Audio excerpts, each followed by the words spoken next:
Hai, kembali lagi. Kita di sini akan membahas tentang adaptasi manusia. Istilah ekosistem umumnya menunjuk pada interrelasi struktural dan fungsional di antar organisme hidup dan lingkungan fisik di mana makhluk tersebut berada. Ekosistem adalah konsep total di mana adaptasi manusia dan evaluasi biologi terjadi. Nilainya diturunkan dari fakta bahwa suatu sistem adalah suatu entitas yang memiliki kepemilikan secara keseluruhan yang berbeda dari kepemilikan elemen-elemennya. Berdasarkan konsep ekologi, pendekatan ekosistem memberikan perhatian yang besar pada faktor lingkungan fisik. Perhatian terhadap faktor abiotik ini merupakan kontribusi yang penting terhadap biologi karena teori evolusi tidak selalu mengenalkan pentingnya lingkungan fisik dalam pembentukan perilaku makhluk hidup.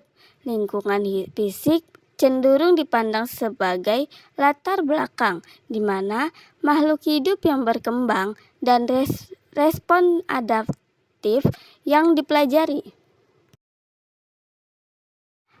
Ekosistem berbeda dari populasi tumbuhan dan manusia dalam kepemilikan ion, siklus karbon dan energi.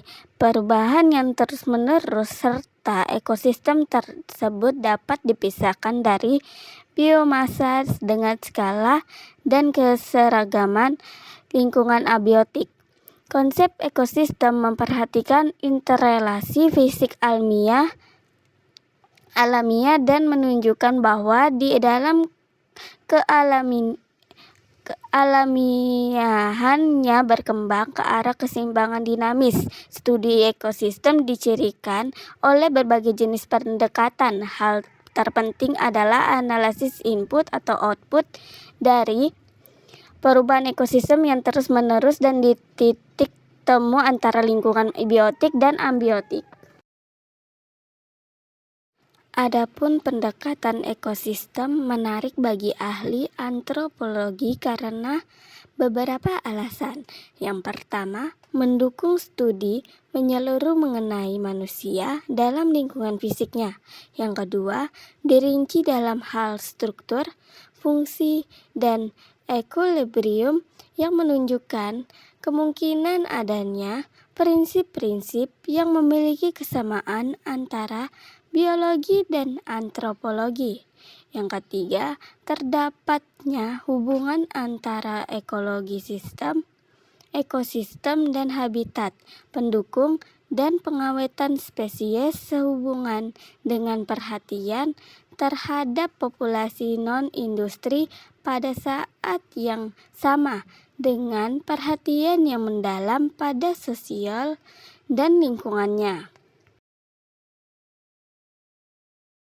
Manusia selain sebagai individu, ia juga merupakan bagian dari kelompok sosial sehingga demi kelangsungan kehidupannya, manusia sangat tergantung pada makhluk biotik lainnya serta situasi dan kondisi yang berada di lingkungannya. Sistem alam dan sistem sosial saling terkait berdasarkan aliran energi, materi, dan informasi di antaranya. Keduanya akan terjadi proses seleksi dan adaptasi. Manusia merupakan bagian sistem sosial di mana di dalamnya tercakup nilai, ideologi, pengetahuan, teknologi, informasi organisasi sosial, kesehatan, dan eksploitasi. Adaptasi manusia dilakukan dalam merespon perubahan lingkungan hidupnya sehingga diperlukan pengembangan pola-pola perilaku yang dapat membantu manusia agar mampu memanfaatkan suatu lingkungan tertentu demi kepentingannya. Adaptasi pada manusia tidak selalu terjadi melalui perubahan genetik, melainkan lebih bersifat pada peningkatan kemampuan dalam memanfaatkan secara efektif potensi energi yang ada dalam habitat fisiknya.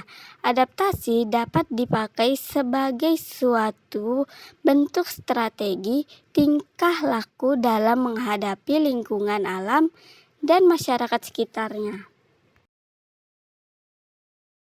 Adaptasi merupakan kepentingan yang sangat besar karena sistem harus menyesuaikan dengan lingkungan.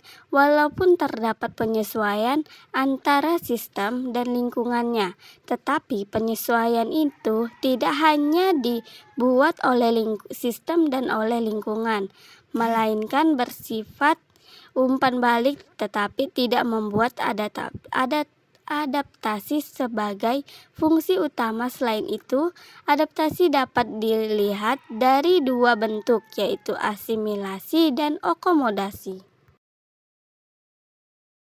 Adaptasi juga menunjukkan pada proses di mana sistem kehidupan mempertahankan keseimbangan dalam menghadapi fluktuasi lingkungan jangka pendek dan transformasi dari struktur mereka sendiri melalui perubahan jangka panjang sesuai dengan yang diharapkan dalam lingkungannya. Perubahan dapat terjadi dalam mendapatkan kestabilan keseimbangan.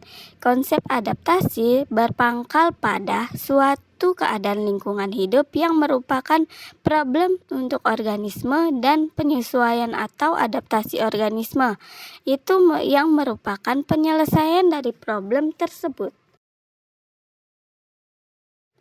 Masalah lingkungan akan berdampak terhadap organisme, sehingga organisme harus berusaha untuk mengatasi masalah lingkungan tersebut dengan beradaptasi.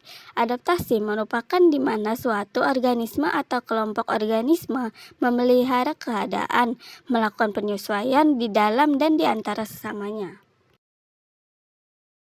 Secara fisik, kemampuan manusia tidak tergolong istimewa, tetapi manusia paling banyak dan paling mampu mengeksplorasi lingkungan. Manusia secara ekologi adalah makhluk dominan karena manusia diberikan kemampuan budaya yang melebihi kemampuan makhluk-makhluk lainnya. Walaupun peranan manusia sama dengan makhluk lainnya, yaitu sebagai konsumen, populasi manusia mengalami pertumbuhan terus, sedangkan bumi yang merupakan ekosistem kehidupan manusia jumlahnya tetap. Dengan memperhatikan kemampuan lingkungan pendukung populasi, jika populasi dan aktivitas melebihi kemampuan daya lingkungannya, maka akan terjadi ketidakseimbangan lingkungan seperti kekeringan, erosi, tanah longsor, banjir, dan lain sebagainya.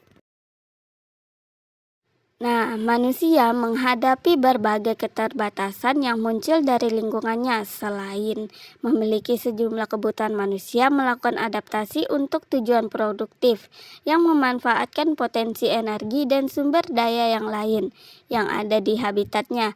Meskipun dengan segala keterbatasan, namun manusia dapat mendominasi pemanfaatan lingkungan karena memiliki sejumlah kemampuan yang tidak dimiliki oleh makhluk lainnya. Dari pembahasan kita tadi dapat disimpulkan bahwa adaptasi mengandung sesuatu yang intinya organisme atau manusia menyesuaikan dengan kebutuhan dan tuntutan lingkungan baru yang senantiasa mengalami perubahan, atau suatu usaha yang memelihara atau mencari dan mendapatkan keadaan keseimbangan kembali. Apabila manusia tidak mampu menyesuaikan diri dengan beradaptasi dengan lingkungan yang dinamis, maka manusia tidak akan survive. Nah, itulah tadi pembahasan kita tentang adaptasi manusia. Sampai jumpa di materi selanjutnya.